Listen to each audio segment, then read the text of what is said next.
Y bueno, voy a centrar esta mesa, ¿no? Con todos, para nosotros los protagonistas, que son todos los países del África Occidental que hoy están aquí acompañándonos en esta conferencia, ¿no? Decir que estos acuerdos, los acuerdos de pesca fomentan, lógicamente, lo que es el diálogo y, y además en los acuerdos se establece con carácter obligatorio que un porcentaje de la contrapartida financiera que abona, en este caso, la Unión Europea, deben ser destinados a la estrategia, a la articulación de una estrategia de pesquera nacional. Por eso, la inversión en programas, en proyectos de cooperación pesquera, constituyen, bajo nuestro punto de vista, un mecanismo para potenciar la pesca como un sector emergente en estos terceros países. Esta inversión se centra en el mantenimiento de lo que son las pesquerías tradicionales, el desarrollo de medidas de control sanitario, investigación científica, etc. Yo lo que querría es trasladar pues, a todos los miembros que nos están acompañando aquí en la mesa y en el orden que ellos quieran intervenir, pues tres cuestiones a las que me gustaría, a los que nos gustaría, todos los que estamos en la sala, pues tener respuesta, ¿no? Y la primera de ellas es, dado ese carácter obligatorio de que un porcentaje de la contrapartida financiera sea destinado a la articulación de esa estrategia, la pregunta es, ¿cómo están articulando cada uno de los países, ¿no?, esa estrategia de pesca nacional en los países que ellos representan y la intervención en el orden que ellos quieran?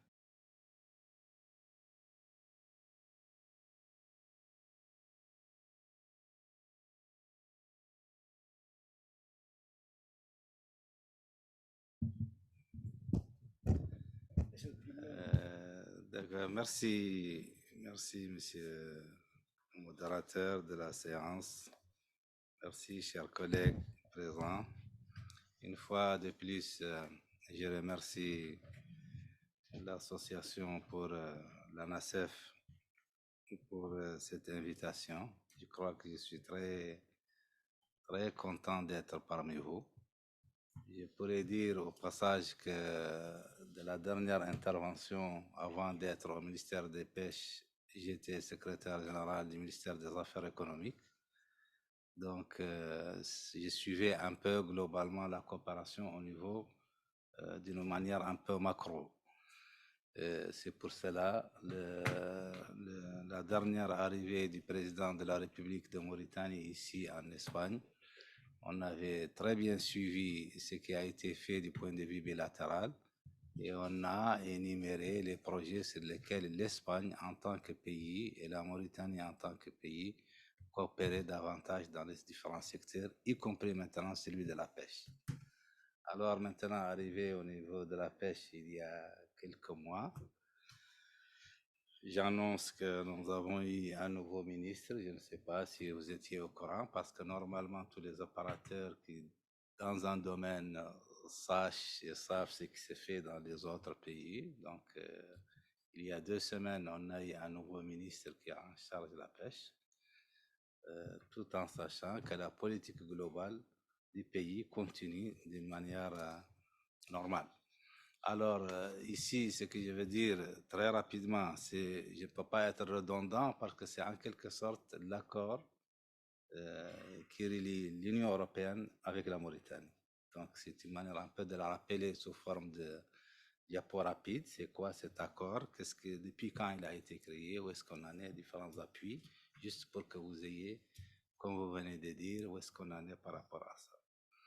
Alors, je voudrais que l'actuel accord entre l'Union européenne et la Mauritanie qui s'appelle un nouvel accord de partenariat de pêche durable d'une durée de 6 ans. Donc, c'est un protocole qui est mis en œuvre depuis juillet 2021 et qui est en application depuis 16 novembre 2021. Et que cet accord intervient à la suite d'une longue négociation qui s'est déroulée dans une phase de modernisation et de réforme de la gestion des pêches par la Mauritanie et intègre les priorités de la nouvelle lettre de planification de politique stratégique que vous venez d'annoncer, Monsieur le Président. Effectivement, il y a une lettre de politique sur laquelle le pays a et cet accord rentre bien dans cette perspective de stratégie. Alors, cet accord de partenariat contribue, comme vient de dire par Ivan dans la fois passée, c'est renforcer davantage le partenariat politique et économique entre la Mauritanie et l'Union européenne dans le domaine des pêches, un secteur clé du développement de l'économie. Parce que c'est la croissance et encore des piliers de la croissance bleue européenne qu'on vient d'évoquer tout à l'heure. Apparemment, on tourne vers cette économie bleue. Ce nouvel protocole d'application contribue à une pêche responsable. C'est d'ailleurs ce qu'on avait dit la fois passée. Effectivement, l'Union européenne opte pour une pêche responsable. Pêche responsable, pour nous, cela veut dire qu'on devrait penser sur l'avenir. Il ne suffit pas de venir, oui, nous avons les côtes les plus poissonneuses de ce monde, mais c'est une ressource qui peut être tarie. Donc, il faut vraiment la pêcher d'une manière responsable parce que c'est bien pour nous tous en tant qu'intéressés dans ce domaine, y compris les opérateurs économiques. Oui, ils peuvent faire un bénéfice sur une année ou 2 années, mais après une décennie et les générations futures, on a besoin de cette continuité durable, ce qu'on recherche à travers. Donc, nous saluons effectivement l'Union européenne sur cette pêche durable qu'il vise. Il vise notamment à minimiser l'impact de la pêche des écosystèmes maritimes et respecte les activités des flottes côtières et artisanales en Mauritanie. Effectivement, nous, en Mauritanie, nous avons quand même une flotte artisane très importante, flotte côtière très importante. Et l'ensemble des partenaires ils sont vraiment très présents parce que tout simplement, c'est normal. Quand une côte est riche, c'est bien normal que les gens s'intéressent à cette côte. Surtout quand le pays n'est pas très bien doté d'une infrastructure. Donc, eh bien, il faut y accéder à cette ressource, mais cette responsabilité de part et d'autre qui est recherchée, c'est de la limiter et de la faire de manière responsable et continue. Alors, il prévoit l'accès de la flotte européenne aux eaux mauritaniennes pour la pêche des crustacés, des poissons démersaux, des thons, les petits pélagiques, pour un total autorisé de 290 000 tonnes par an. En plus des captures payées par les pêcheurs européens, l'Union européenne consacre une compensation financière de 57,5 millions d'euros par an à ce partenariat. Alors, voici 2 chiffres qui vont se suivre. Le troisième vient. À ce moment, il s'ajoute également 16,5 millions d'euros étalés sur toute la durée du protocole au titre de l'appui sectoriel pour l'accompagnement de la mise en œuvre de cette stratégie nationale que vous venez, Monsieur le Président, d'annoncer. Donc, c'est bien quand on dit une stratégie, il faut que les premiers partenaires y croient et continuent à l'épauler davantage jusqu'à ce qu'elle voit les jours en termes d'indicateurs pertinemment recherchés de cette stratégie. Par la signature de ce nouveau protocole, la Mauritanie et l'Union européenne réitèrent leur souhait de générer davantage les richesses et d'opportunités d'emploi en Mauritanie, ce que vous avez été dit depuis tout ce temps-là. C'est la recherche, c'est l'emploi, c'est un peu la valeur ajoutée de tout ça. Et s'engage à assurer la continuation des activités de pêche aux navires européens opérant traditionnellement dans les eaux mauritaniennes. C'est bien ici de l'annoncer parce qu'il y a des apparateurs, les Européens, vous êtes là, la flotte de l'ANSF est là, tout ce qui est intéressant, nous, on accorde cette annonce que ces activités de pêche au niveau européen traditionnelles dans les eaux mauritaniennes. Dans ce contexte, le protocole encourage la coopération entre les opérateurs économiques. Parmi les mesures techniques visant à améliorer l'activité de la flotte européenne tout en assurant la préservation de la ressource, le nouveau protocole prévoit alors la modification de la zone de pêche concernant les catégories des petits pélagiques, pour laquelle un avis scientifique favorable a déjà été mis par le comité scientifique. Alors vous savez bien, l'accès à la ressource, il y a un comité scientifique qui la détermine d'abord, parce qu'on a besoin de la biomasse et ainsi de suite, il peut autoriser ce qui va venir suite. C'est-à-dire que tous les accords, même les décisions politiques sont quand même assujetti à cet avis scientifique qui est là parce que c'est lui qui donne l'accès à ça. Donc déjà, il annonce son avis favorable, donc ça veut dire qu'on attend sous peu comment les opérateurs économiques vont y accéder. D'autres mesures concernant l'amélioration de la collecte des données par l'application des systèmes d'électronique permettant le suivi journalier et une meilleure surveillance des activités de la flotte, des définitions claires sur les limites des prises accessoires. C'est toute la problématique du système d'information que d'ailleurs j'appelle la coopération espagnole au-delà de l'Union européenne. S'ils veulent avoir un créneau porteur de projet, il y a de quoi parce qu'encore il y a un domaine encore vierge dans le domaine de l'amélioration des statistiques, des captures, tout ce qu'il y a au-delà de la surveillance que vous connaissez, électronique, et ainsi de suite. Le protocole réserve à la recherche scientifique, notamment en ce qui concerne un suivi renforcé sur l'état des stocks, y compris par la mise en œuvre des programmes d'observation scientifique récemment recommandés par le comité scientifique conjoint et par les organisations régionales de pêche. Alors, voilà, pour ne pas être très long, l'essentiel, c'est que j'annonce très clairement ce protocole, qu'est-ce qui est dedans, et pour permettre maintenant à la table ronde et permettre à l'ensemble des participants de vous dire tout simplement que ce genre de protocole entre l'Union européenne et les pays encore concernés par la Mauritanie sont là. Et c'est un peu cette dynamique qu'on recherche à travers l'ensemble de nos partenaires et surtout des opérateurs économiques à ce niveau. Il y a un tableau ici qui est très important. C'est un tableau qui ventile les 290 000 tonnes que j'ai dit tout à l'heure avec le nombre de navires. Et c'est bien fait catégoriser. Nous avons les crustacés, à l'exception de la linguistique, nous avons 5 000 tonnes par an. Il y a 15 navires plafonnés et ils sont déjà là. Ainsi de suite. Donc, l'ensemble des navires pour l'Union européenne sont là. Donc, ça se poursuit bien. La programmation a été respectée. Comme mon collègue de la Guinée, je crois, avait dit à l'époque, est-ce que ce potentiel qu'on donne à l'Union européenne, est-ce qu'ils peuvent l'exploiter ou pas? Ça, c'est autre chose. L'essentiel, qu'en termes de programmation, on avait programmé quelque chose et on verra par la suite comment on va y accéder. Voilà, Président. Je vous remercie de me donner l'occasion de parler rapidement de cette question. Merci beaucoup al secretario de Pesca de Mauritania, que bueno, ya nos ha hablado, ha respondido a más preguntas de las que yo la había hecho, y parte de la segunda pregunta que le iba a hacer, que es un poco qué actuaciones están implementando, ya nos las ha detallado esto de forma pormenorizada, ¿no? No sé cuál es el siguiente orden de intervención. ¿Quién quiere intervenir? No sé si la señora Lafrac quiere hacer su intervención. Tiene además, creo que, una presentación prevista y le agradecería pues que se ajuste al tiempo si es posible. Muchas gracias. D'accord, merci. Merci. Donc, je souhaite à mon tour remercier l'ANACEF pour son invitation à faire partie de cette table ronde et de participer à cette journée. Et par la même occasion, je salue l'ensemble des participants à cette journée. Est-ce que je peux voir Merci. Comment pour faire ça?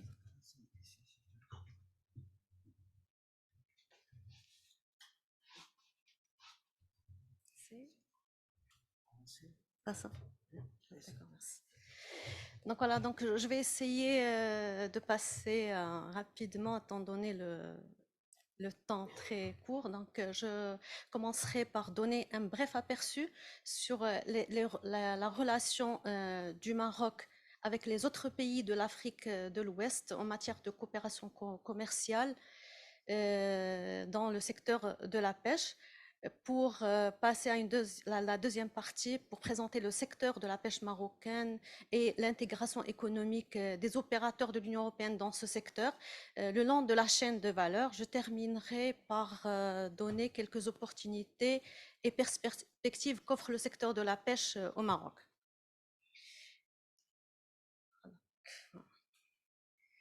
Donc, dans cette diapositive, nous avons essayé de prendre des données de la FAO juste pour présenter les données relatives aux pays de l'Afrique de l'Ouest. Donc, le Maroc avec 3500 km de côte et 1 432 000 tonnes constitue 41% de l'ensemble des captures de ces pays qui sont l'objet de cette conférence d'aujourd'hui.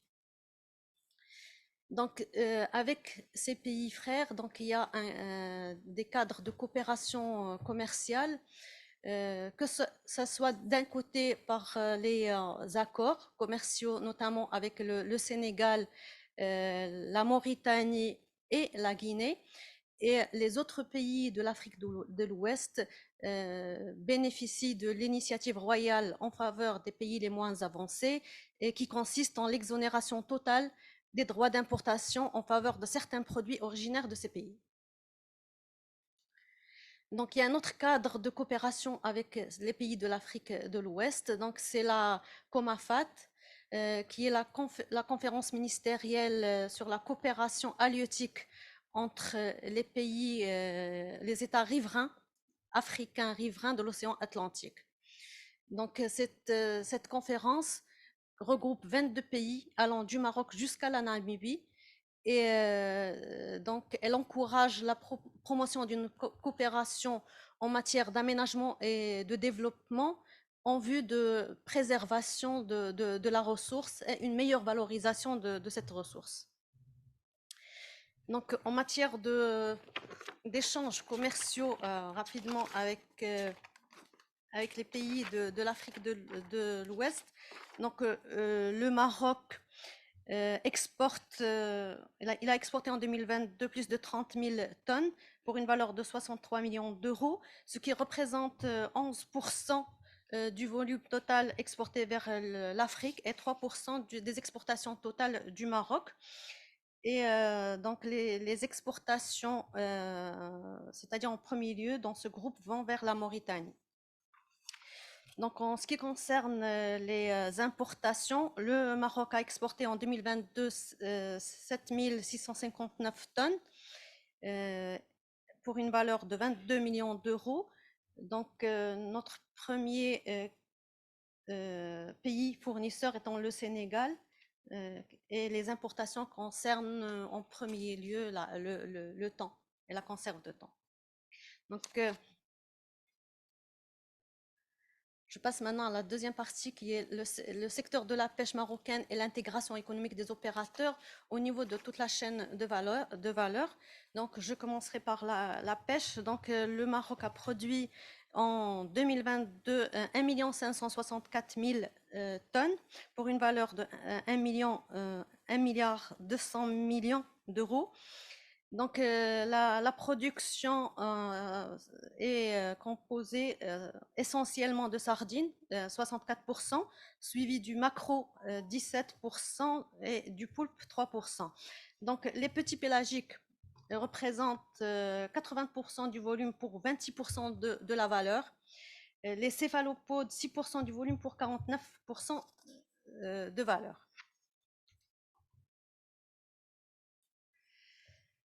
Donc, en ce qui concerne la flotte de pêche, donc la flotte de pêche industrielle active en 2022 au Maroc, il y a 16 900 barques, 1795 navires de pêche côtière et 348 navires de pêche hauturière. Dans cette flotte active au Maroc, les opérateurs de l'Union européenne détiennent environ 21% de la flotte active. Donc, pour la commercialisation, donc la première vente, le maraillage, donc nous avons 8 636 marailleurs dans 1,3% des femmes, représentées par des femmes. Donc les opérateurs de l'Union européenne dans l'activité de mariage représentent 1,2% de l'ensemble des sociétés. Donc, pour ce qui est les infrastructures de commercialisation, donc il y a 2 structures de commercialisation au niveau du Maroc. Donc, il y a une structure qui accueille les débarquements, donc la première vente, que ça soit les halles. Donc, il y a des halles au niveau des ports de pêche, des halles au niveau des villages de pêche et des halles au niveau des points de débarquement aménagés. Et il y a des comptoirs d'agréage du poisson industriel, donc qui reçoit le poisson industriel. Et les deuxièmes ventes se font au niveau des marchés de gros. Donc au Maroc, il y a 23 halles aux poissons au niveau des ports de pêche, 44 halles aux poissons au niveau des villages de pêche et des points de débarquement aménagés, 9 capis et 10 marchés de gros de poissons.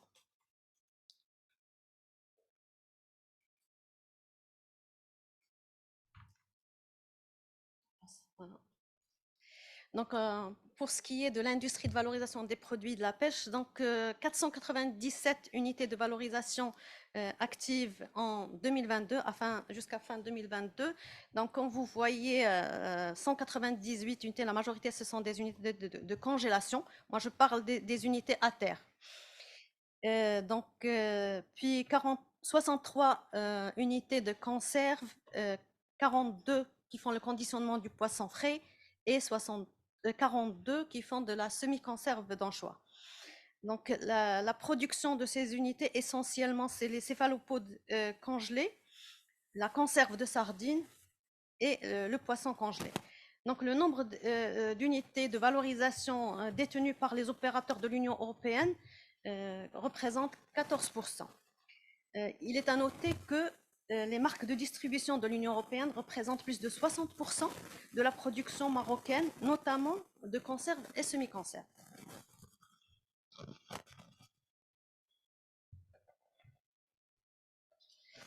Donc je passe maintenant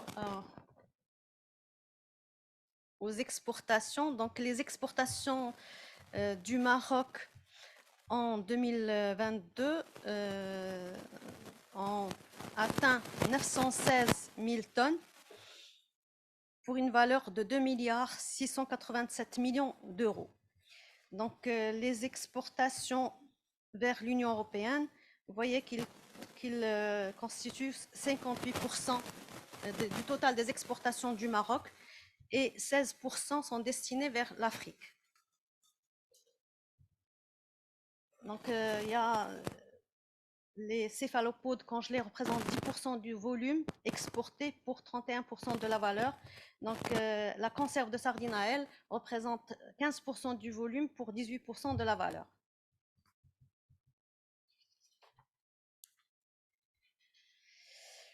Donc, les importations du Maroc, des produits de la pêche, donc vous allez voir que également les importations à partir de l'Union européenne représentent 51% du total des importations du Maroc. Voilà, donc l'Afrique représente à elle 9%. Donc je vais faire un petit focus, étant donné qu'on est en Espagne, sur les échanges avec l'Espagne. Donc, les exportations à destination de l'Espagne en 2022, ils ont été de 140 000 tonnes pour une valeur de 879 millions d'euros. Donc, ce qui représente 57% en valeur par rapport au total des exportations vers l'Union européenne et 33% par rapport à la globalité des exportations du Maroc. Donc, 69% du volume exporté vers l'Espagne, c'est du poisson congelé. Et donc, pour 73%, qui représente 73% de valeur. Donc, et essentiellement, c'est des mollusques. Donc, les importations du Maroc à partir de l'Espagne. Donc, le Maroc a exporté 27 000 tonnes en 2022 à partir de l'Espagne. Et vous voyez aussi que les importations représentent 51% du total des importations de l'Union européenne et 26% du total des importations du Maroc. Donc le congelé et surtout les crustacés représentent 70% du volume importé pour 66% de la valeur.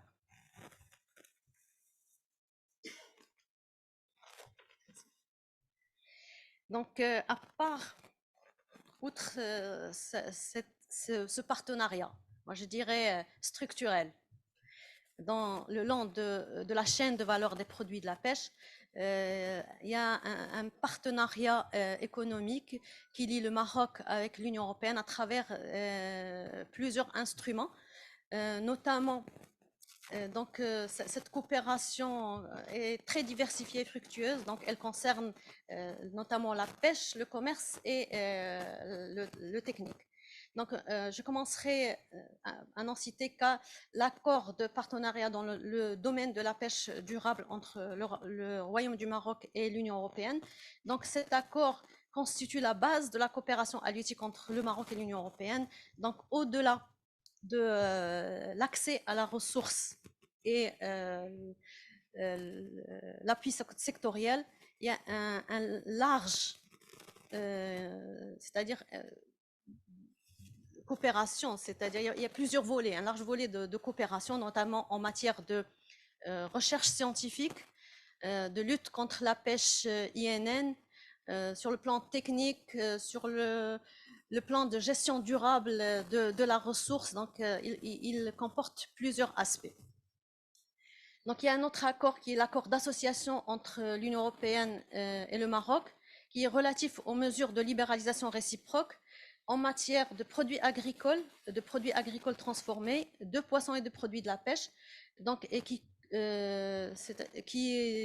vise la libéralisation totale des échanges des produits de la pêche entre les deux parties. Un autre partenariat, c'est le partenariat vert Maroc-UE. C'est un partenariat qui a été conclu en 2022 et dans un objectif de renforcer la coopération dans le domaine énergétique et lutter contre le réchauffement climatique. Donc, il concerne plusieurs composantes liées à l'économie verte et bleue et concerne plusieurs secteurs, notamment le secteur de l'agriculture, de la pêche, de l'eau, etc. Donc, un autre programme qui est important, donc c'est le programme SwitchMed, qui est une initiative financée par l'Union européenne et mise en œuvre notamment par l'ONUDI, qui vise en particulier à préserver les écosystèmes marins et côtiers et à encourager et stimuler le développement de projets industriels tournés vers l'économie bleue. Je vais finir par quelques opportunités et perspectives. Donc, au Maroc, le secteur de la pêche au Maroc regorge d'opportunités d'investissement, donc notamment en matière de valorisation des produits de la pêche. Donc la stratégie de développement du département de la pêche maritime vise l'investissement, d'orienter l'investissement vers les produits à haute valeur ajoutée, donc une montée en gamme, projets innovants et une meilleure valorisation des chutes des coproduits. Donc le Maroc, c'est un savoir-faire très ancien, donc il y a une main-d'œuvre performante et qualifiée. Donc le Maroc est un trait d'union entre l'Union européenne et l'Afrique. Donc il y a d'un côté la proximité géographique avec l'Union européenne et l'existence de cadres commerciaux préférentiels avec l'Union européenne et les autres pays africains, notamment les bilatérales et la ZLECAf, ce qui renforce l'attractivité du Maroc et un environnement des affaires propice. Juste, je porte à votre information qu'il y a une nouvelle charte d'investissement qui a été adoptée et qui instaure un système de soutien complet à travers plusieurs dispositifs, notamment des primes allant jusqu'à 30% du montant d'investissement. Donc, pour les gens qui sont intéressés, on pourrait transmettre plus d'informations à ce sujet. Donc, je vous remercie de votre attention. Muchas gracias, señora Lasarac. Y pasamos al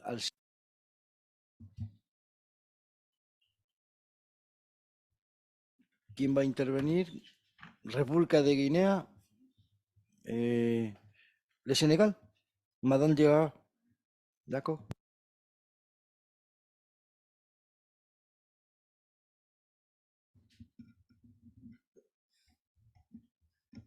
Voilà, bonjour à toutes et à tous. Je vais tout d'abord commencer par remercier l'ANACEF d'avoir convié le Sénégal à cette importante rencontre. Donc, au nom du ministre des Pêches et de l'Économie maritime, M. Pape Sagna Mbaye, nous vous réitérons nos remerciements pour cette invitation. Donc, à l'égard de mes prédécesseurs, j'ai fait une petite présentation sur le sujet que nous réunit aujourd'hui. Je pense que dans la présentation de Monsieur de Vasquez, tout à l'heure, il a parlé un peu des relations de coopération entre le Sénégal et l'Union européenne, mais aussi de l'historique de cette coopération. Donc, mon intervention va s'articuler autour de 3 points. Il y a d'abord la généralisation, on va avoir quelques informations sur les généralités de la pêche au niveau du Sénégal, les possibilités qui sont déployées par l'Union européenne et une mise en œuvre de l'appui sectoriel que nous avons reçu à travers cette coopération. Donc, juste pour information, le Sénégal, c'est un pays d'Afrique de l'Ouest qui a une superficie de presque 200 000 km² avec un espace maritime qui est à peu près la même surface, un plateau continental de plus de 23 000 km², une longueur de la façade maritime qui tourne autour de 700 km et une production annuelle des produits halieutiques qui tourne autour de 500 000 tonnes de produits. Il faut noter que sur ces 500 000 tonnes de produits, presque 400 000 de la production viennent de la pêche artisanale, ce qui représente à peu près 80% des débarquements. Et il faut noter aussi que le Sénégal, c'est un pays de grands pêcheurs qui regroupe à peu près plus de 70 000 pêcheurs.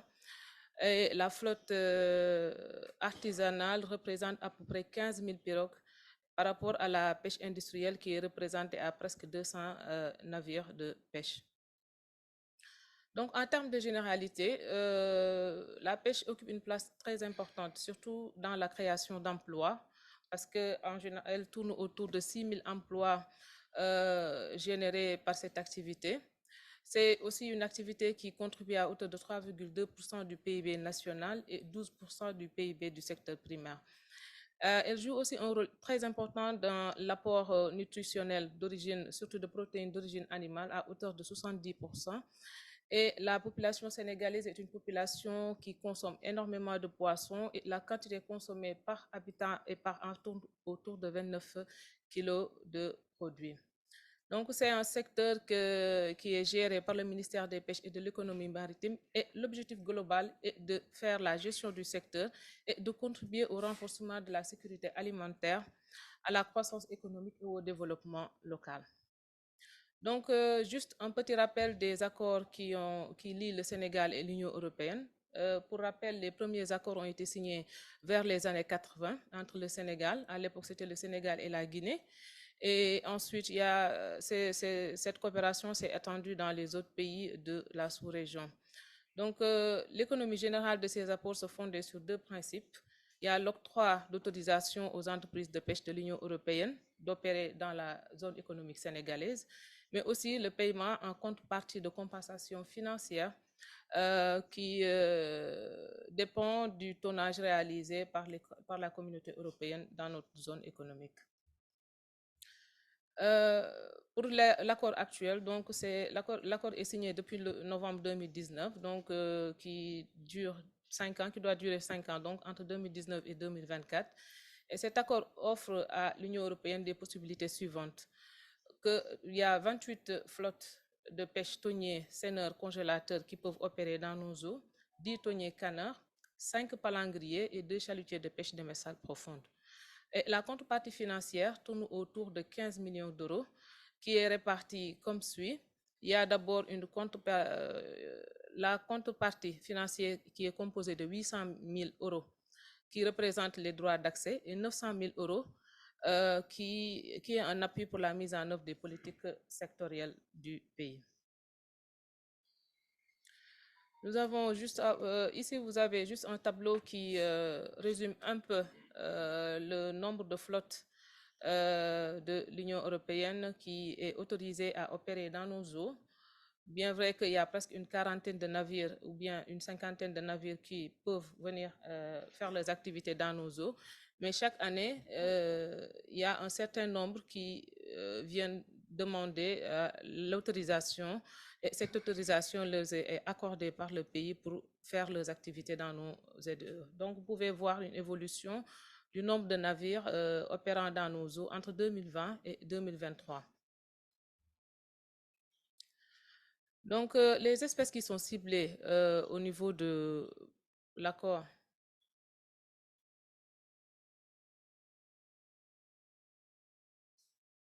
Voilà. Donc, les espèces ciblées par cet accord entre l'Union européenne et le Sénégal tournent autour de deux groupes d'espèces. Il y a d'abord les démersaux profondes, qui sont constitués de crustacés et de poissons. Mais l'accord signé entre nos deux pays concerne principalement le merlu. Et avec la capture de cette espèce-là, ils ont une autorisation pour avoir des captures accessoires qui tournent autour de 15% pour ce qui concerne les céphalopodes, 5% pour les crustacés et 20% pour d'autres espèces démersales profondes. L'autre groupe d'espèces concerne les pélagiques hôtelières, notamment l'arbacore, le listao, le thon obèse, patido, qui sont ciblés essentiellement par l'industrie thonière. Donc, ces espèces de poissons qui sont des migrateurs voyagent tout au long de l'Atlantique, en haute mer, mais aussi en passant par des zones économiques exclusives des pays riverains de l'Atlantique. Nous avons essayé de faire une récapitulation de l'ensemble des captures des navires européens opérant dans nos eaux. Il faut juste noter qu'au niveau de l'accord, il y a un quota qui est accordé aux navires de l'Union européenne, notamment à ce qui concerne les thoniers. Ils ont le droit de capturer jusqu'à 10 000 tonnes de produits. Et les merlutiers, la capture se limite à 1 700 tonnes de produits. Donc, la production pour l'Union européenne entre 2019 et 2021, pour tout ce qui concerne les thoniers et les merlutiers, tourne autour de 10 000 tonnes en 2019. Et cette quantité diminue jusqu'à 1 000 tonnes en 2022. Ce qu'il faut noter, c'est qu'en 2022, nous avons eu un retard dans la signature des autorisations de pêche. Donc, ils ont commencé à faire les activités qu'au deuxième semestre de 2022. Donc, une évolution, juste une idée de l'évolution des exportations des produits venant du Sénégal vers l'Union européenne. Donc, le Sénégal fait partie des pays qui ont eu l'agrément pour, exporter leurs produits au niveau des pays de l'Union européenne. Et ces produits sont exportés sous différents types, que ce soit congelés, conservés, des produits frais, de la farine ou bien des huiles. Donc, la quantité exportée entre 2019 et 2022 varie entre 52 000 tonnes en 2019 à 28 000 tonnes en 2022. Et cette quantité exportée représente à peu près en moyenne 33% de la valeur commerciale estimée des produits exportés venant du Sénégal vers les autres continents. Il faut noter aussi que la quantité exportée au niveau du Sénégal tourne autour de 300 000 tonnes annuelles et que 67% de cette quantité est exportée dans les autres pays de la sous-région, notamment la Côte d'Ivoire, et une grande partie au niveau de l'Europe, et les autres pays, les autres quantités vont dans le continent américain et asiatique. Donc, en ce qui concerne la mise en œuvre de l'appui sectoriel, qui est un des points importants qui nous réunit ici, donc c'est dans le cadre de partenariat que des projets sont proposés par le ministère et qui sont approuvés par la commission mixte regroupant les deux parties, l'Union européenne et le Sénégal. Et ce partenariat tourne autour de 4 axes. D'abord, il faut faire une gestion durable des ressources halieutiques et la restauration des habitats, une valorisation des produits de la pêche et de l'aquaculture, le développement de l'aquaculture et un renforcement du capital humain. Donc, cet appui sectoriel Pour cet appui sectoriel, j'ai puisé quelques activités qui ont été faites grâce à cet appui au niveau du ministère. Donc, le premier point concerne l'appui pour le nettoyage des fonds marins. C'est une activité qui a été faite entre le 29 avril et le 4 mai dernier au niveau de la baie de Hann. Et cette activité nous a permis de sortir au niveau de cette baie plus de 30 tonnes de déchets.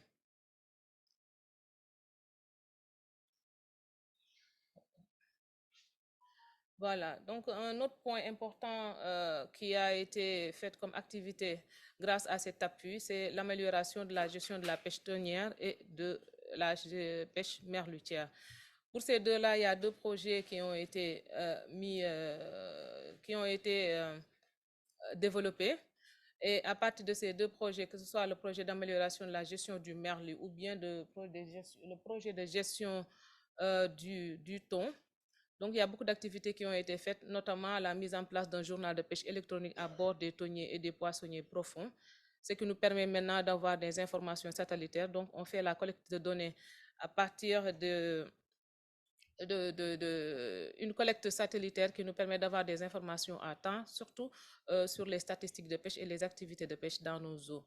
Donc, il y a une acquisition d'équipements aussi, avec une installation à bord des bateaux pour l'exploitation des systèmes ERS, c'est le tableau de bord le journal de bord électronique et aussi une surveillance par VMS. Il y a aussi une réalisation de l'étude de caractérisation de la pêche tonnière et de la pêche merlutière et une prise en charge des missions des ORGP avec l'ICAD sur des mesures du ressort de l'état du pavillon avec la FAO. Le troisième point, c'est une mise en place d'un système de gestion des statistiques de pêche. Donc, j'en ai parlé tout à l'heure avec la collecte satellitaire qui est nouveau au niveau du ministère. Avant, c'était le journal de pêche électronique physique qui demandait beaucoup d'efforts, surtout du côté de la saisie. Maintenant, avec le journal de pêche électronique, avec la collecte de données satellitaires, ça nous permet d'être à jour dans nos données. Et donc, il y a une étude de diagnostic du système d'exploitation actuel qui a été faite, une conception de plusieurs logiciels, notamment pour les licences pour la pêche industrielle. Il y a aussi une plateforme qui a été développée, une plateforme web développée pour la pêche industrielle, mais aussi pour la pêche artisanale et l'acquisition de nombreux matériels informatiques pour pouvoir faire ces activités de collecte de données. Le quatrième point concerne le renforcement de capacité au niveau du centre de formation des techniciens des pêches et aussi des moyens d'intervention au niveau de l'École nationale de formation des marins. Il y a aussi un appui à la planification parce que la cellule d'études et de planification du ministère procède chaque année à la revue sectorielle afin de contribuer à une revue annuelle conjointe au niveau national et à la revue conjointe du secteur de l'agriculture au niveau du Sénégal. Le sixième point concerne un renforcement des capacités des acteurs de la pêche artisanale, comme je l'ai dit tout à l'heure, qui ont une activité très importante au niveau du ministère. Donc, il y a une somme de 10 millions de francs CFA qui leur a été allouée pour faire une immersion des pots de poulpe. Ça, c'était vraiment dans le cadre de la gestion et de l'aménagement de la pêcherie de poulpe. Il y a aussi une importante lot d'équipements qui a été attribué aussi à l'ensemble des CLPA du Sénégal. Le septième point concerne le renforcement de la sécurité des pêches artisans. Donc, le Sénégal a acquis un lot de 140 balises, dont les 100 à travers l'appui sectoriel en fin 2019. Donc, c'est un marché qui a été l'objet d'un appel d'offres et a été gagné par l'entreprise Technocell, qui, en collaboration avec la direction de la protection et de la surveillance et des structures déconcentrées, a procédé à la distribution de l'ensemble de ces balises au niveau des sites du littoral. Donc, il y a un contrat qui a été signé depuis 2020, donc ce qui va permettre à cette activité-là d'être de plus en plus, comment dirais-je, partagée au niveau des différents sites du Sénégal. Il y a un autre point aussi qui concerne le renouvellement des programmes des observateurs. Et grâce à l'appui sectoriel, il y a 19 millions de francs CFA qui a été alloué à cette activité, et ce qui a permis à 17 observateurs de pêche embarqués sur les navires de l'Union européenne. Donc les opérations de pêche ont été régulières et aucune irrégularité n'a été rapportée. Il y a aussi des sections de formation de ces observateurs et des inspecteurs de pêche qui est prévu dans la seconde partie de cette activité et qui devrait permettre de renforcer les capacités des personnels devant embarquer à bord des navires sénégalais et Union européenne. Le 9e point concerne la mise en œuvre de la surveillance aérienne. Donc, c'est une surveillance participative où la direction de la protection et de la surveillance des pêches a mené des opérations qui s'inscrivent dans l'axe stratégique visant à renforcer la surveillance et aussi à lutter contre la pêche INN. Et ces activités tournées autour de la surveillance participative, de la surveillance maritime, mais aussi de la surveillance aérienne. Il y a un autre volet très important qui concerne des recherches et le Centre de recherche océanographique a pu conduire plusieurs activités, notamment des activités de recherche sur l'appât de pêche qui est une activité très importante parce que sans appât, les thoniers et canards surtout ne peuvent pas faire leurs activités de pêche. Il y a aussi une somme qui a été allouée pour le carénage du navire de recherche ITAFDEM qui a été fait récemment et une campagne d'évaluation des stocks des démerceaux profondes a été, surtout le merlu noir qui est une des espèces cibles de l'accord qui a été faite l'année dernière. Voilà, donc il y a le 11e point concerne la régénération et l'empoisonnement des marigots qui se trouvent dans la région de Matam avec la direction de la pêche continentale. Une construction du quai de pêche de Nangan Sambou pour améliorer la chaîne de valeur. Et aussi, il y a une activité de communication qui n'a pas encore été réalisée, mais qui fait partie des objectifs concernant les points à relever dans l'appui sectoriel. Donc, sur ce, Monsieur le Président, je vous remercie. Muchas gracias a la señora Mame Diarra por su intervención, donde ha desglosado de forma muy pormenorizada todo lo que es la Estrategia Nacional de Pesca, en este caso de Senegal.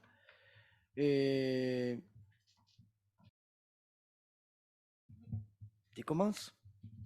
Merci beaucoup.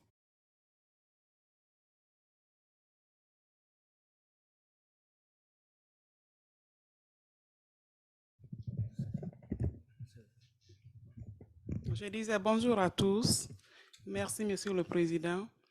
Avant de commencer mon intervention, je vous transmets les salutations de Madame la ministre de la Pêche et de l'économie maritime de la République de Guinée, Madame Charlotte Daffé.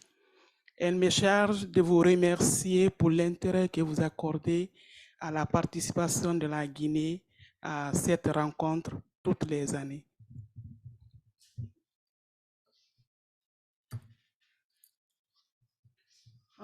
Concernant la coopération économique dans le secteur de la pêche, je m'en vais commencer par la présentation de la République de Guinée. C'est un pays de l'Afrique de l'Ouest qui a pour capitale Conakry. Sa superficie est de 245 857 km². La longueur des côtes sur l'Atlantique est de 320 km.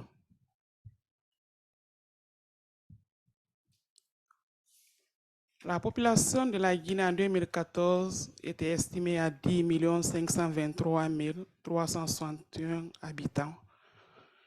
Et en 2022, la population était estimée à 13 261 638 habitants.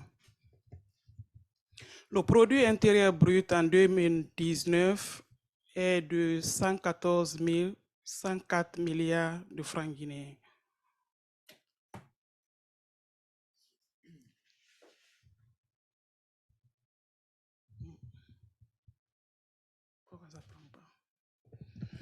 Concernant l'organisation du secteur, le secteur est organisé de la façon suivante.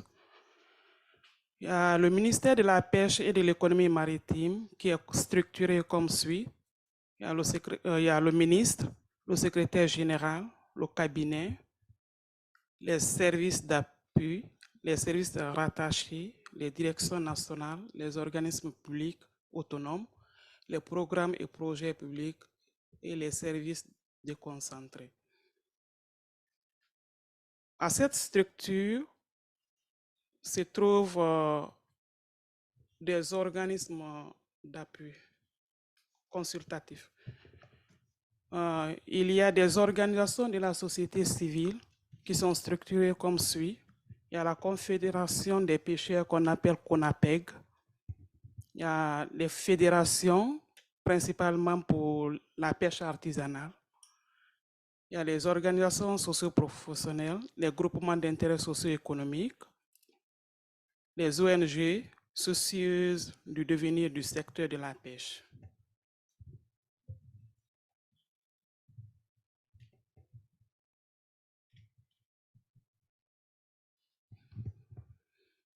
Alors, je vais parler du potentiel halieutique exploitable en 2023 et la production en 2021. Le potentiel exploitable maritime total est de 641 987,5 tonnes. Pour les ressources pélagiques, c'est-à-dire les petits pélagiques, on a 430 406 tonnes, dont les sardinelles, qui sont estimées à 335 280 tonnes, l'Etmalose, qui a comme potentiel exploitable de 83 344 tonnes, les maquereaux, 2771 tonnes, les chinchards, 9011 tonnes, les thons obèses et les thons albacores, leur potentiel est estimé par l'ICAT. Donc, cette année, nous avons procédé dans le plan d'aménagement et de gestion des pêcheries à faire l'aménagement des petits pélagiques. Donc, c'est pourquoi nous avons subdivisé en sardinelles, en Etmalose, en maquereau et en chinchard.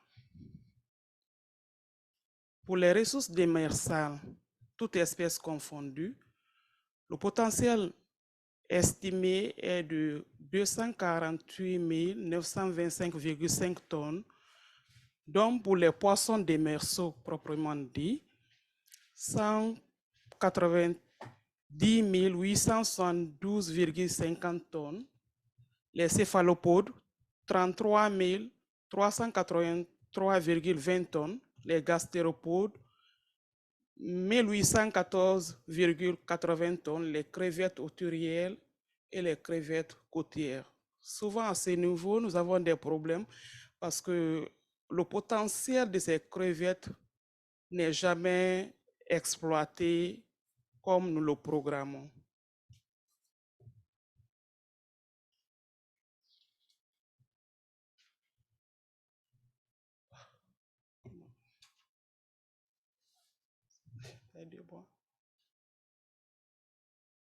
D'accord. Oh, ok. Je vais lire à partir d'ici. Excusez-moi.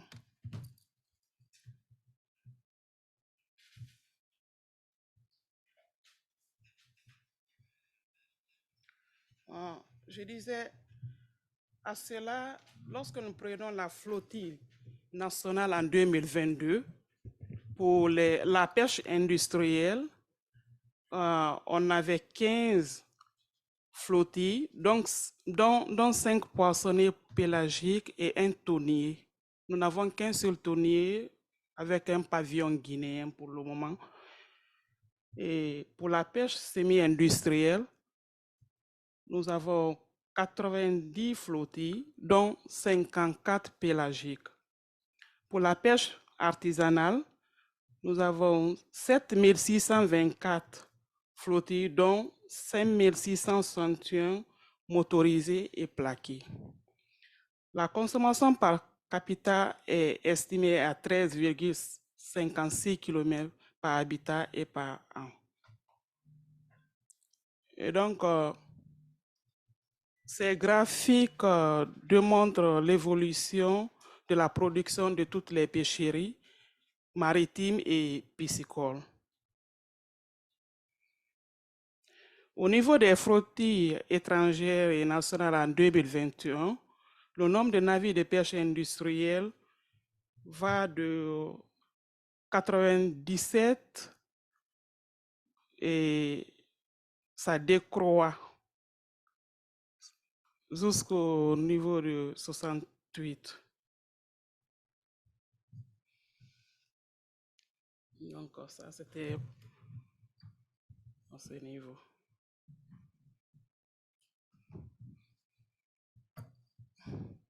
D'accord.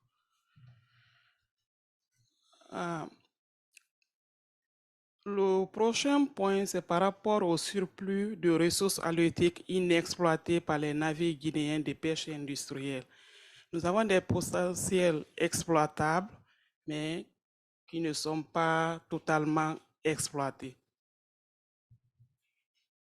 Le potentiel exploitable en 2017 des céphalopodes, des poissons démersaux, des crevettes et des pélagiques était de la façon suivante.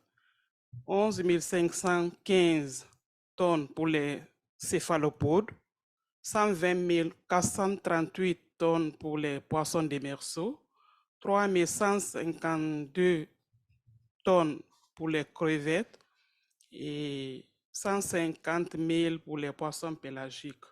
Et le quota alloué en pêche industrielle était de 9 296 tonnes. Donc, il y a une légère différence entre le potentiel exploitable et le quota alloué. Maintenant, la capture réalisée par les navires guinéens en 2017, à ce niveau, nous avons un problème de statistiques qui... Donc, on n'a pas pu mettre le chiffre qu'il faut. Au niveau des poissons démersaux, comme potentiel, il y a 120 438, mais comme capture réalisée, on a 3 955. Donc, c'est un peu par rapport au potentiel exploitable et les captures réalisées.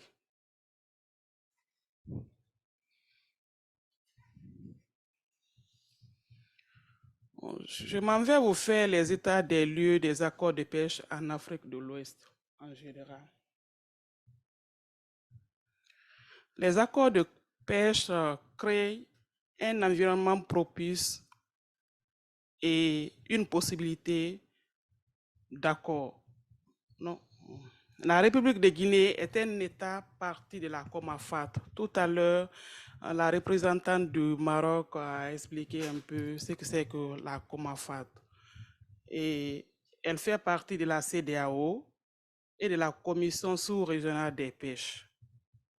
Elle a ratifié le 5 mai 2000 le traité OHADA du 17 octobre 1993.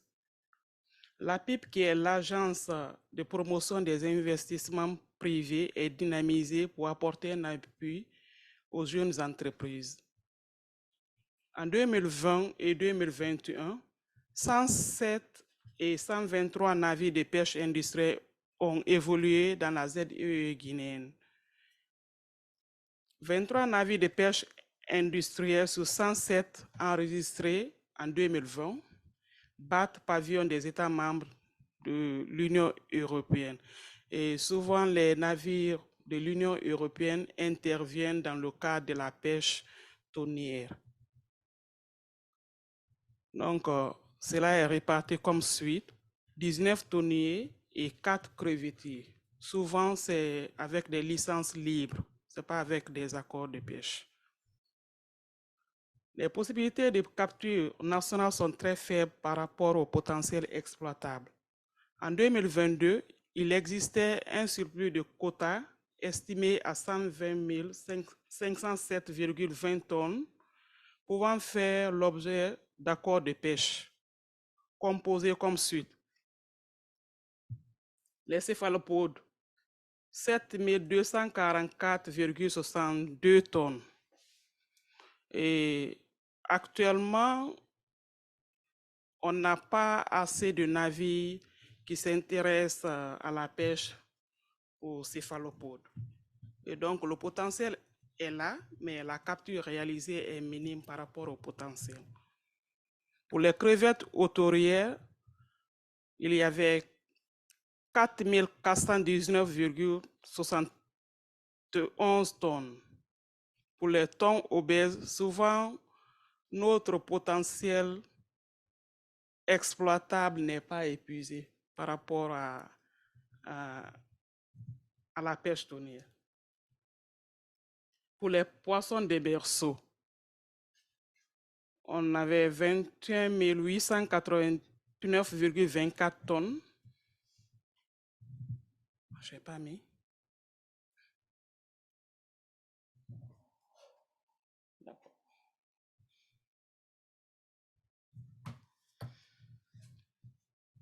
Par rapport aux accords de pêche en cours d'exécution, aucun accord de pêche n'est signé depuis plus de 8 ans.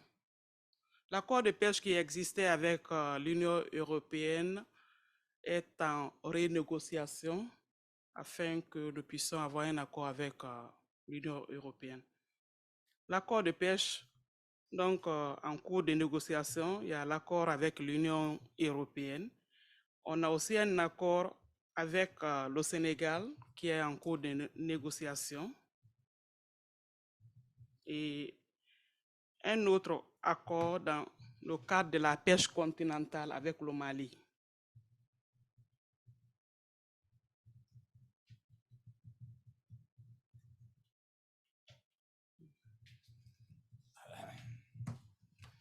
Maintenant, par rapport à tout ce que j'ai dit par rapport aux accords de pêche, l'on se pose la question de savoir quel accord de pêche pour la République de Guinée. Lorsque ces accords seront signés, quels sont les domaines d'intervention que nous voudrions que ça soit pris en charge? En premier lieu, nous avons besoin du développement de la pêche artisanale. Parce que la pêche artisanale, c'est la pêche qui ravitaille le marché local. Nous avons besoin du développement de la pêche thonière industrielle et artisanale. Nous avons besoin du transfert de technologie. Nous avons besoin du développement des infrastructures de soutien à la production. Nous n'avons pas d'assez de débarcadères aménagés. Donc, nous avons besoin d'aménager des espaces pour le débarquement et pourquoi pas pour le débarquement des espèces thonières. Nous avons aussi besoin d'améliorer les conditions de vie et l'intégration des pêcheurs artisanaux étrangers migrant saisonnièrement. En Guinée, principalement, la pêche artisanale est dominée par les pays voisins tels que le Sénégal. Et les pêcheurs guinéens n'ont pas assez de technique et donc la pêche artisanale est beaucoup plus dominée par les Sénégalais et les Sierra-Léonais. Nous avons besoin de l'amélioration de la gouvernance des pêches par l'amélioration du cadre juridique et institutionnel. Nous avons aussi besoin du renforcement des capacités à tous les niveaux, que ce soit au niveau de l'administration, parce que actuellement en Guinée, au niveau du secteur de la pêche, il y a plus de jeunes et des jeunes cadres qui ont besoin du renforcement des capacités et les professionnels aussi. Nous avons besoin de l'amélioration du suivi des navires. Nous avons un centre national de surveillance et de police des pêches. Ce centre a besoin d'être renforcé pour une meilleure opérationnalisation. Nous avons besoin de la promotion de la transparence dans le secteur de la pêche. Nous avons besoin de la promotion du commerce intra-africain de produits halieutiques et pourquoi pas l'exportation vers l'Union européenne. À un moment donné, la Guinée était sur la liste noire des pays non coopérants et cela a causé beaucoup de problèmes par rapport à l'exportation de nos produits. Nous avons besoin de la promotion de la traçabilité des captures par rapport à la pêche INN. Donc, si les capacités sont renforcées, notamment au niveau des observateurs maritimes et des inspecteurs de pêche, cela serait un atout dans le cadre de la traçabilité des captures. Nous avons besoin de la promotion de l'économie bleue.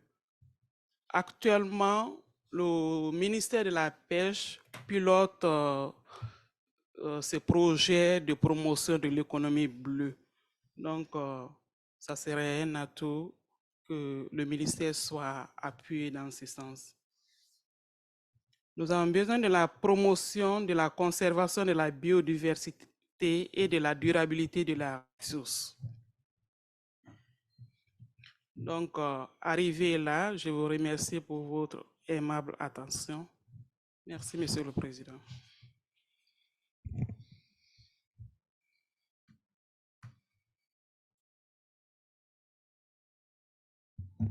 Muchas gracias a la directora de Pesca de la República de Guinea, que ha expuesto también de forma pormenorizada cuáles son las necesidades que tiene su país y que un acuerdo de pesca, lógicamente, podría atender ese tipo de necesidades.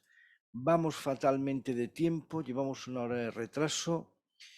Euclides, de la Dirección General de Pesca de Guinea-Bissau, un buen conocido de ANACEF, tienes la palabra y te pido la máxima brevedad, porque luego durante el almuerzo tenemos ocasión también de departir entre todos. Tenemos un tiempo de límite de ocupación de los espacios de Casa África, intérpretes, etcétera, y también la comida que está preparada y se nos puede enfriar. Obrigado e mais uma vez, boa tarde. Portanto, antes de responder à questão que o senhor Carlos colocou, eu queria falar um pouco para poder responder à questão de forma que vocês percebam.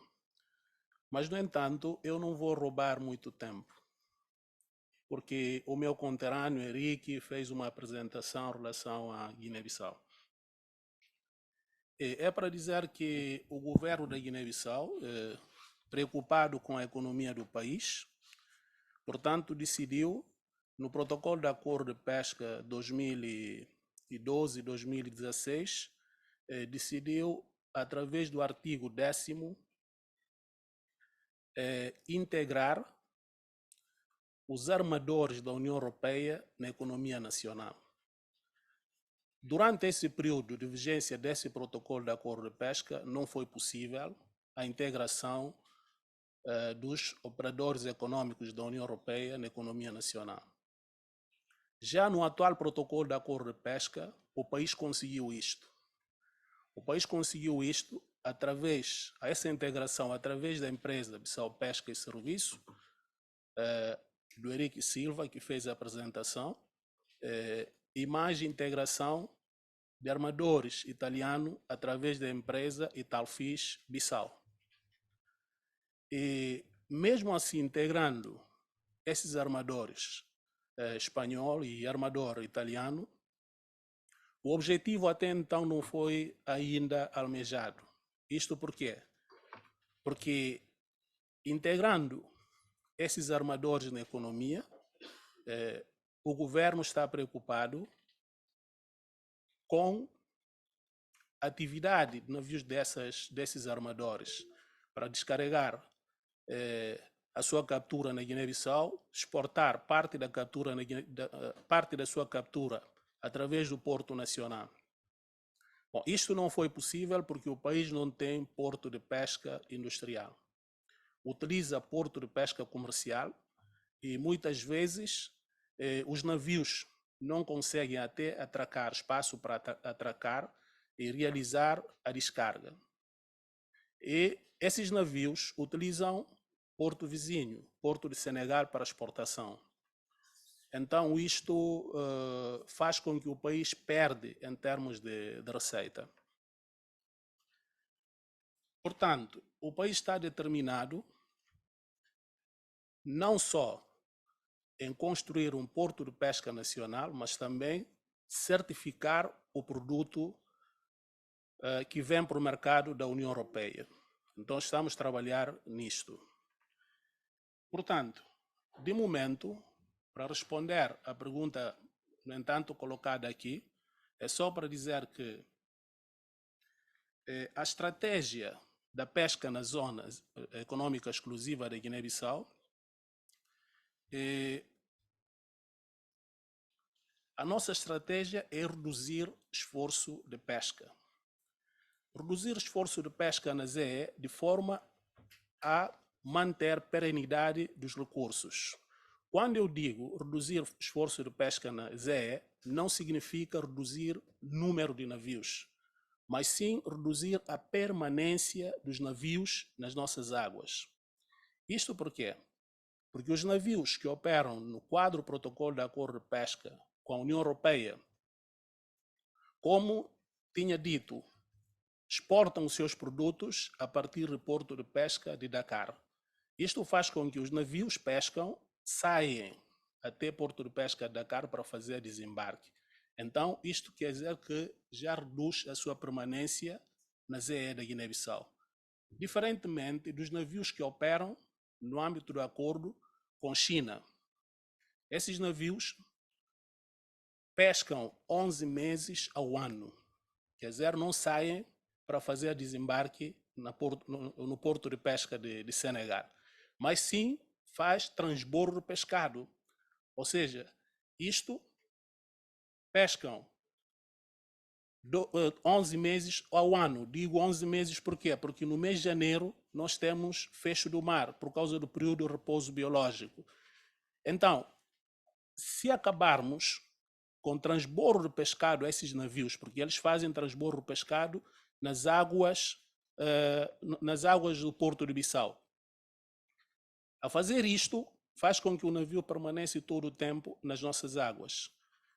Nós queremos, já na renovação do protocolo de acordo de pesca com essa empresa chinesa, acabar com isto. Enquanto nós não tivermos o porto, vamos obrigar esses navios a sair e desembarcar no porto de Dakar, ou seja, se ainda quiserem no porto de Las Palmas, porque o destino final do produto é Las Palmas, que venham aqui desembarcar de forma a reduzir a sua presença nas nossas águas.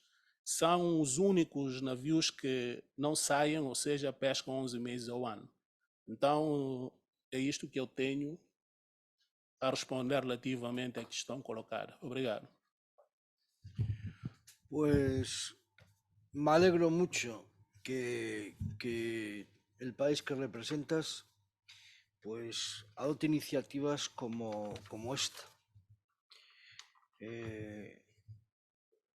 En la anterior intervención que habías hecho desde la platea, habías dicho que únicamente el 60% de las posibilidades de pesca que ofrece Guinea-Bissau en el marco del acuerdo de pesca con la Unión Europea son utilizadas por la flota europea. Y que obviamente os preocupaba que la contrapartida financiera futura en el próximo acuerdo se tomase como referencia sobre la pesca efectivamente capturada. Yo no soy la parte contratante está aquí con nosotros y creo que te ha respondido. Pero nosotros desde el sector pesquero y como usuarios del acuerdo desde que se puso en marcha con menos buques de otras nacionalidades, hemos reducido las capturas y la presencia en la zona económica exclusiva de Guinea-Bissau de forma significativa, año tras año. Lógicamente, nosotros si vamos a desarrollar una actividad es para hacer rentable esa actividad. No podemos, los remadores no pueden ir a perder dinero, sino que tienen que rentabilizarlo. Y eso es porque tampoco ha habido una buena evaluación de recursos. Hemos contribuido desde el sector privado a ello en las últimas campañas de investigación que hemos hecho con nuestros buques, y en algún caso contratados por el gobierno.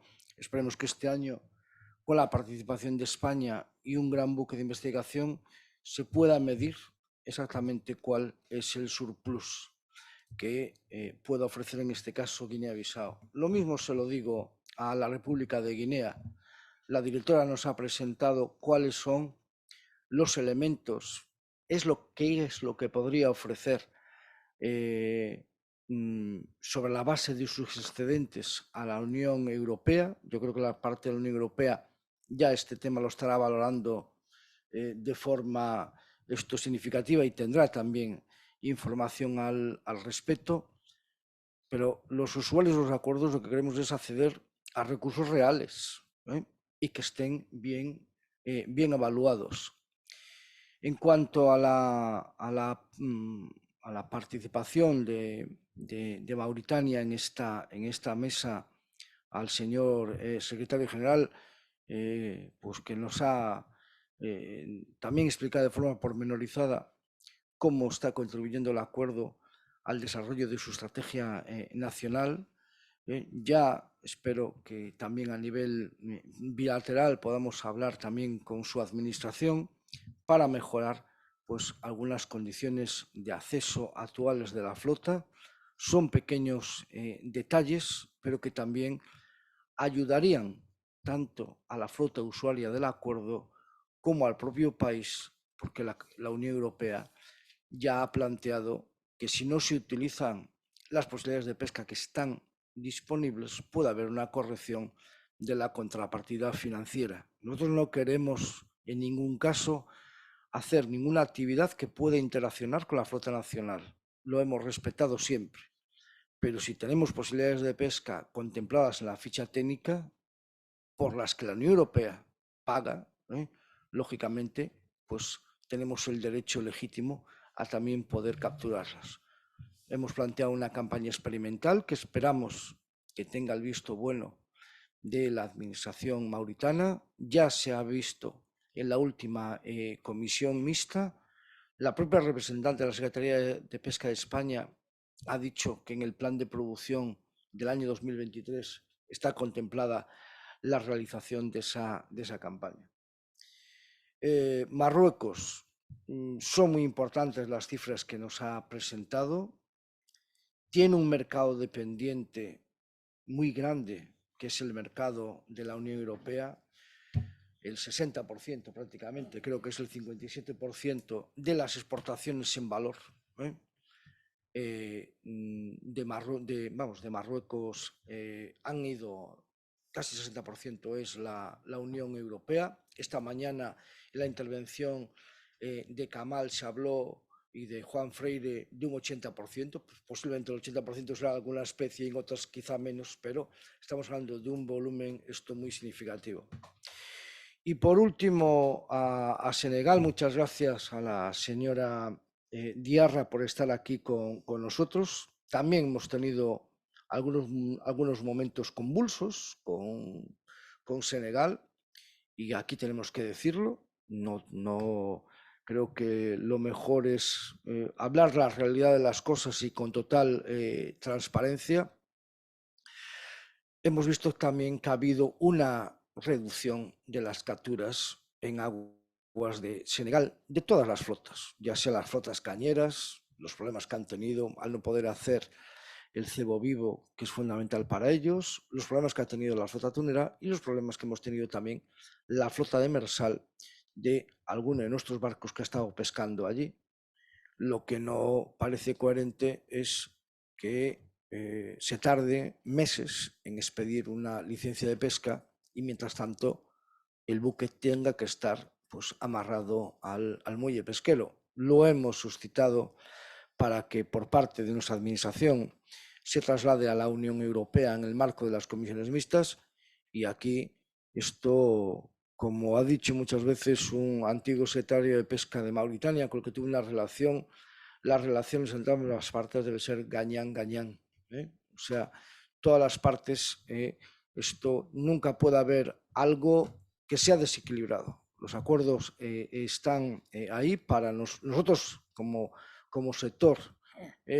Creemos en la política de acuerdos de pesca, creemos que la actividad que hace nuestra flota y las demás flotas europeas que operan en ese marco lo hacen de forma sostenible y si queremos tener futuro nosotros, y creo que también los propios países que ofrecen sus recursos, la gestión pesquera y las estrategias de pesca y los planes de gestión que están llevando a cabo, pues cada día necesitan ser más perfeccionados. Yo desde ANACEF y en nombre de mi presidente que está aquí, quiero agradecer a todos los que me acompañan en la mesa, por supuesto a los demás que han intervenido con anterioridad, a los que nos están siguiendo, que es muchas personas que nos están siguiendo pues de forma telemática. También muchas gracias Andrés por estar aquí con nosotros y por supuesto a los que han colaborado con nosotros en la jornada, desde Casa África como también nuestros colaboradores habituales. Gracias José Luis, director general de Murimar, una compañía de seguros con la que tenemos una relación desde hace muchísimos años. También a Nautical, que ha sido proveedor de muchos de los equipamientos que tiene la flota de ANACEF, Astilleros Armón, también la relación muy estrecha con ellos, y también la entidad financiera Banca, porque nosotros como organización pesquera, aunque somos rigurosos a la hora de diseñar nuestros presupuestos y así como la ejecución de los mismos, y tenemos un soporte también en el marco de los planes de producción y comercialización, no somos una entidad financiera, no somos un banco y tenemos también que a veces recurrir a la financiación externa y bueno, pues ahí tenemos también a Banca, aunque ahora en España también los tipos de interés reducidos pues han pasado a la historia y estamos ya a unos niveles que pueden provocar no digo un colapso económico, pero mayores dificultades para ejecutar la inversión. El almuerzo creo que está ya enfriándose y nos vamos para abajo de inmediato y luego haremos también una fotografía de familia. Muchas gracias a todos.